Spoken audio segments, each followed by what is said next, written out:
만일 제가 60세까지만 살 수 있다고 결정이 된다면 어떻게 할까요? 아마 저는 남겨지는 가족들을 생각하면서 이것저것 제가 할 수 있는 범위 내에서 준비를 할 것입니다. 그리고 저 개인적으로는 60살 이후의 삶은 전혀 준비하지 않을 것입니다. 70세와 80세의 삶은 저한테 의미가 없기에 저는 60세까지의 삶만 준비할 것입니다. 그런데 만일 90세까지 제가 살게 된다면 어떻게 저는 행동을 할까요? 그 긴 시간까지 저는 필요한 것들을 기도하고 또 준비할 것입니다. 아무래도 신앙적인 것이 가장 중요하기도 하지만 또 경제적인 것도 신경을 안 쓸 수 없기에 그때까지 어떻게 돈을 얻을 수 있을까, 그리고 무엇보다 건강을 어떻게 관리할까, 이런 것들을 생각하게 될 것 같습니다.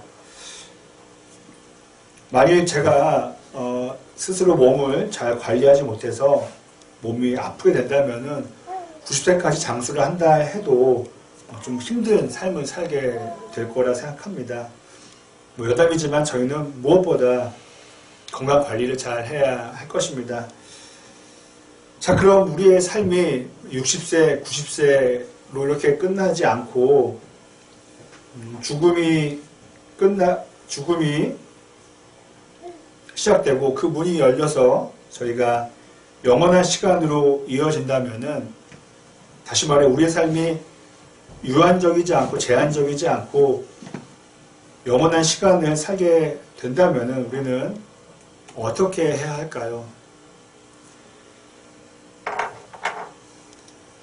그렇다면 우리는 90세나 60세 혹은 100세의 인생만이 아니라 영원한 시간까지의 그런 삶을, 영생을 분명히 우리는 준비해야 할 것입니다. 영원한 시간에는 성경을 놓고 본다면은 두 공간이 존재합니다. 물론 연옥을 말씀하시는 분들에게는 세 공간이 되겠지만, 우리 개신교의 입장에서는 하나님 계신 천국과 또 말하기 좀 불편하지만 사탄이 있는 지옥, 그 두 공간이 있습니다. 하나님과 사탄은 함께 거할 수가 없죠. 같이 거하는 것은 불가능할 것입니다. 그리고 만일 천국만 있고 지옥이 없다면 어떨까요? 실은 저부터가 이렇게 설교를 하면서도 지옥이 없으면 좋겠다는 생각을 해봅니다. 왜냐하면 일단 마음이 편하고요. 그리고 지옥이라는 이야기를 제가 전하면서 혹여나 듣는 분들의 마음을 불편하게 해드리지 않을 수 있기에 저도 인간적인 마음으로는 지옥이 없었으면 합니다. 그냥 천국만 있었으면 하는 생각이 듭니다. 그러나 그것은 제 개인적인 생각일 뿐이지 성경은 그렇게 말해주고 있지 않죠.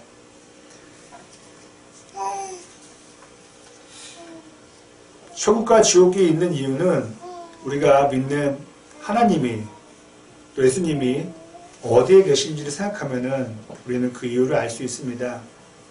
하나님은 우리의 마음속에도 계시지만은 하나님은 지금 천국에 계시죠. 우리가 그곳이 어딘지는 알 수 없지만 그 영원의 시간이 흐르는 세계, 또 영적인 세계에 계시죠.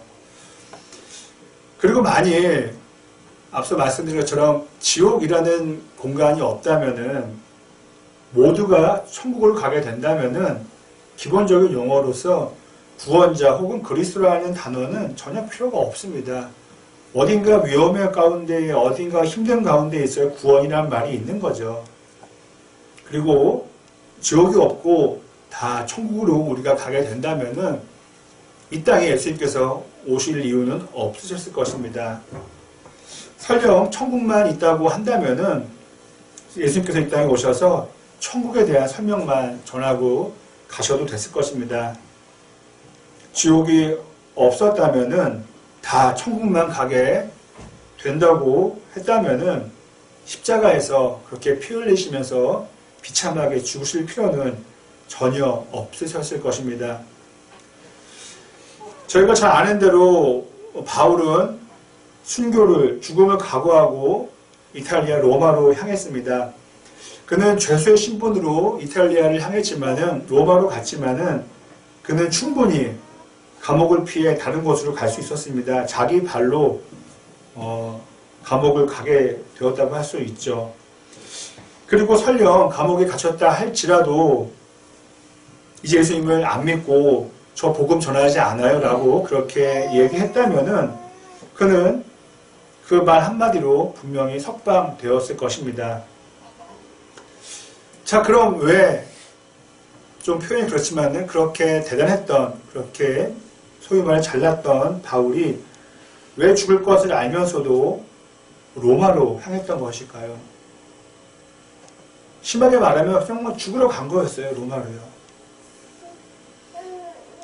그것은 확실하고 단순한 것은 바울은 생명이 다해서 호흡이 멈춰서 죽는다 하더라도 그 죽음이 끝이 아니라 영원한 세계가, 영적인 세계가 있다는 것을 확신했기 때문에 그렇습니다.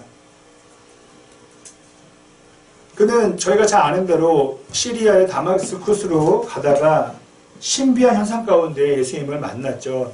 인간적인 만남이 아니라 신비적인 현상이었습니다. 그렇게 예수님을 만나고 그는 완전히 깨달은 것이죠. 아, 예수님은 사람이 아니고 거짓된 예언자가 아니고 하나님의 아들이셨구나.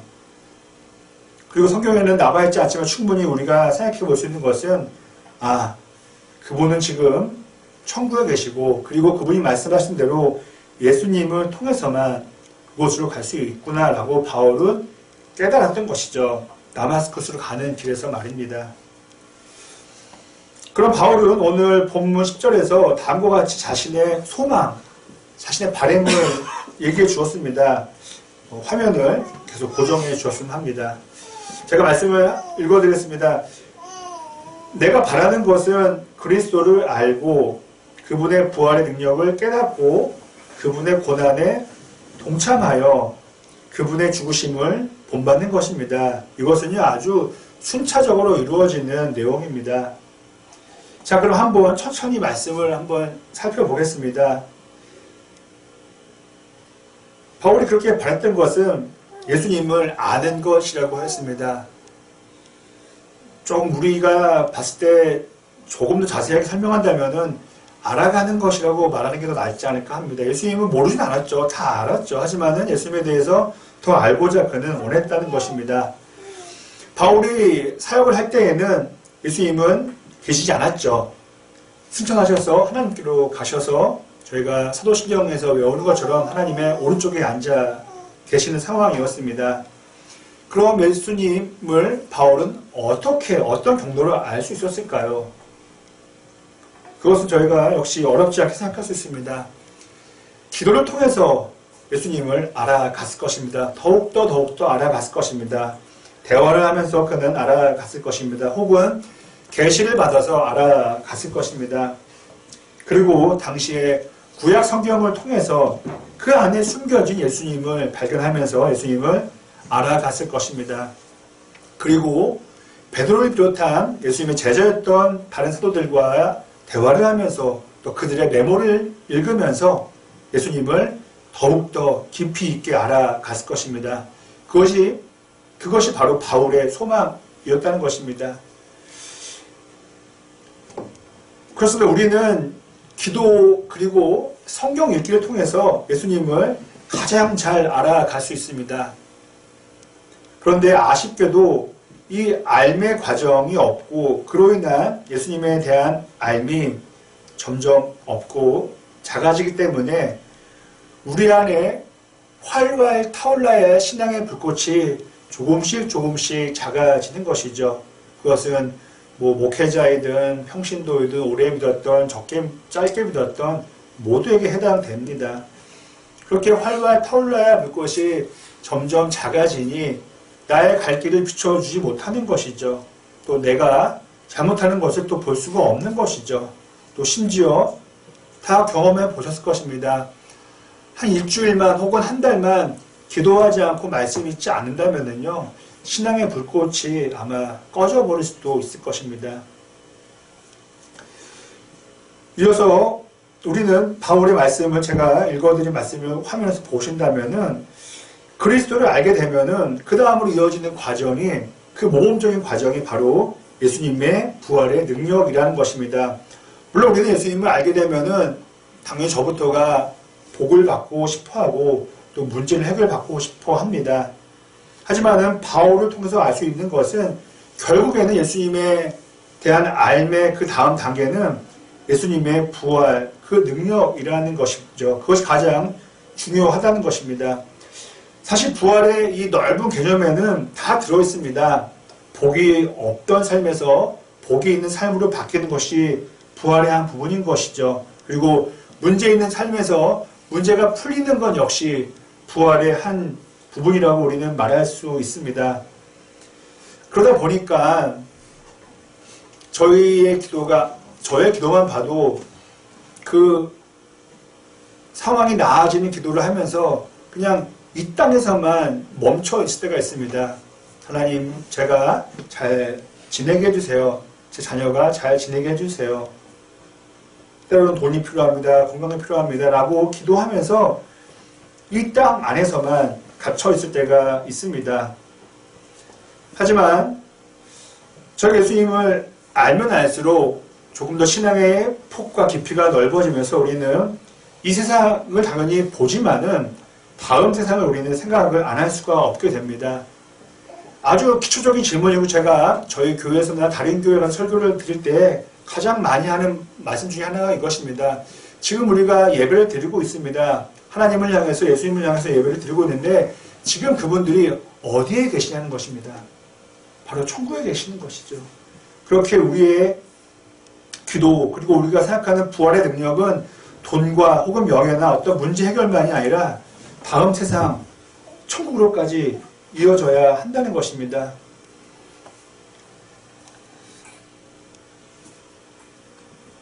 그러므로 바울이 말한 부활의 참 개념은 이 땅에서의 상황의 역전보다는 돈이 없음에서 있음, 몸이 아픔에서 건강 이것도 포함되지만은 죽음 이후에 있을 유한한 생명에서 영원한 생명으로의 전환이라고 우리는 말할 수 있습니다. 만일 이 땅에서만 좋아지는 것이었으면은 저는 이렇게 생각했을 것 같아요. 그 당시에 변돌이 예루살렘에서 살다가 로마로 가서 화려하게 사는 것이 그냥 부활의 전부였을 거예요. 가난하게 살다가 왕의 측근이 되어서 황제의 측근이 되어서 사는 것이 부활의 전부였을 것입니다. 이 땅에서만 관점에서 본다면 말이죠. 하지만 바울은 그러한 삶의 변화, 출신의 변화, 어떤 재물의 변화를 저는 성경에서 한 번도 본 적이 없습니다. 바울부터가 오히려 내려가면 내려갔지 세상의 기준으로는 올라가지 않았죠. 이어서 바울은 예수님의 고난을 언급했습니다. 앞서 읽어드린 10절 말씀 한 번 더 보겠습니다. 먼저는요, 예수님을 알고 그 다음은 부활을 알고요. 예수님의 부활을 알고 세 번째는 그분의 고난에 동참하겠다고 바울은 이야기했습니다. 왜 그렇습니까? 고난이 있지만은 그 앞에 부활이 있다는 것을 먼저 보았기 때문에 바울은 고난까지 동참할 수 있다고 말했던 것이죠. 그리고 그 증거가 저희가 지금 읽고 있는 빌립보서라는 편지입니다. 감옥에 갇혀서 힘들고 억울하지만은 그는 거기서 멈추지 않고 그 고난 가운데에서도 복음의 편지의 불꽃을 일으켰던 것입니다. 그리고 이어서 그는 그 고난이 설령 감옥이 아닌 순교로까지 이어진다고 하여도 자기는 그 죽음까지 본받겠다고 이야기를 했습니다. 이 부분에서 우리의 마음은 많이 흔들립니다. 그리고 이 말씀을 나에게 대입하려고 하지 않고 선교사분들에게 혹은 목회자분들에게만 저부터가 넘기려고 할 때가 있습니다. 왜 그러냐 하면은 싫은 거죠. 왜 하나님을 믿는데, 왜 예수님을 믿는데, 부활까지는 좋은데, 그리고 고난까지 좋은데 왜 내가 죽기까지 가야겠나. 그래서 우리는 말씀을 읽어도 내가 바라는 것은 그리스도를 알고 그분의 부활의 능력을 깨닫고 끝나기 원합니다. 그리고 추가하죠. 그래서 저는 복받고 돈 많이 벌어서 잘 살기를 바랍니다. 하지만 성경에는 그렇게 나와 있지가 않죠. 부활 다음에는 고난이 나오고 죽음이 나옵니다. 아쉽게도 우리의 신앙이 저부터가 흔들릴 때가 있습니다. 그것은 고통과 어려움 가운데 있을 때에 그렇게 굳건했던 신앙에 금이 가고 흔들리게 합니다. 그런데요, 참 그래도 위로가 되는 것은 우리가 잘 아는 것처럼 예수님께서도 십자가에서 죽고 싶어 하지 않으셨어요. 피하고 싶어 하셨어요. 이것은 바로 우리 인간이라면, 인간의 몸을 입고 있다면 고통과 어려움이 다 싫다는 거죠. 누가 좋겠습니까? 아무도 없죠.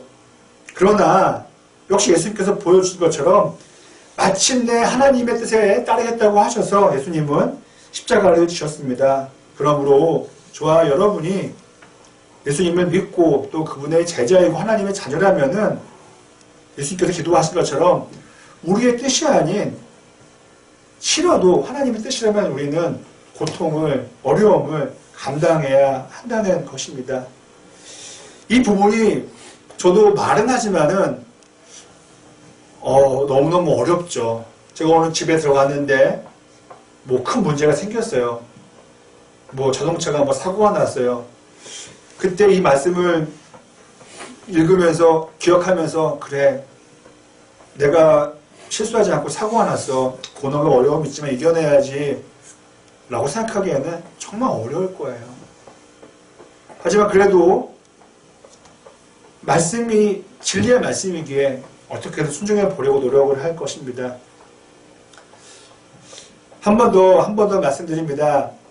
말처럼 생각처럼 절대 쉽지가 않습니다. 하지만 저와 여러분도 고통과 어려움 가운데 있을 때에 특별히 지금 아기들이 2명이 있는데 아기가 아플 때 얼마나 부모의 마음이 더 아프겠습니까? 하지만 모르겠습니다. 가령 제 아기가 아플 때에도 아프더라도 눈물은 나겠지만은 그 나에도 하나님을 향한 신앙을 조금이라도 내려놓아서는 안 될 것입니다.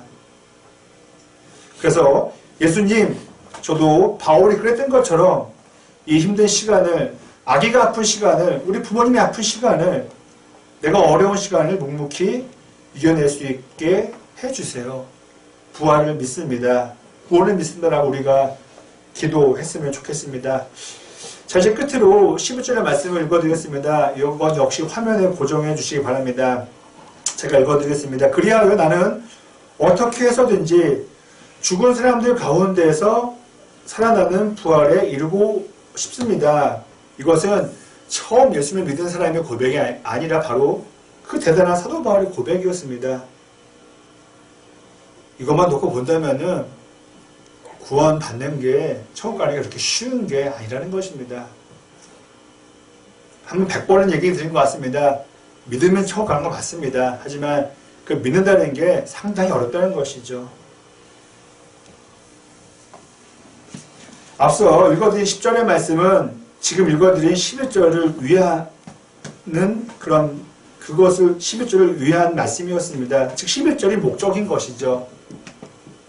어떻게 해서든지 어렵지만은 저도 하나님 저 바울은요, 저도 부활을 통해서 하나님께로 가고 싶어요 라고 한 것이 그의 현재 내용이었습니다.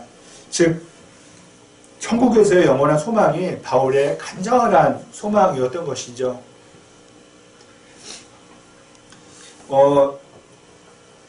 여러분, 풍선을 하늘로 날리려면은 어떻게 해야 합니까? 다 아시죠? 헬륨이라는 그런 가스를 풍선에 넣어야 합니다. 그래야 풍선은 날아오를 수가 있죠. 그런데 그냥 평소 하는 대로 입으로 공기를 부어 넣어서 하면은 똑같이 모양은 부풀어 오릅니다. 하지만 그 풍선은 하늘로 날아오르지 못합니다. 저는 이렇게 생각합니다. 죽음의 문이 열리기 전까지는 헬륨가스가 되는 풍선이든 일반 풍선, 그렇지 않은 풍선이든 다 똑같아 보입니다.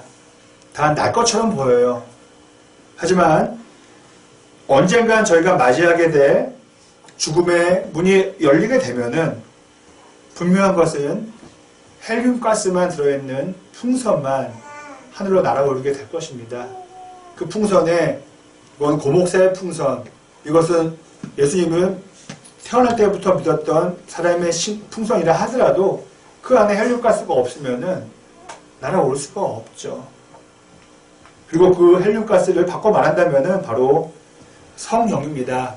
하나님의 영이고 예수님의 영인 것이죠. 부디 저와 여러분 모두가 입으로 풍선을 훅훅 불면서 그 풍선이 하늘로 날아오르기를 기대하지 않았으면 합니다.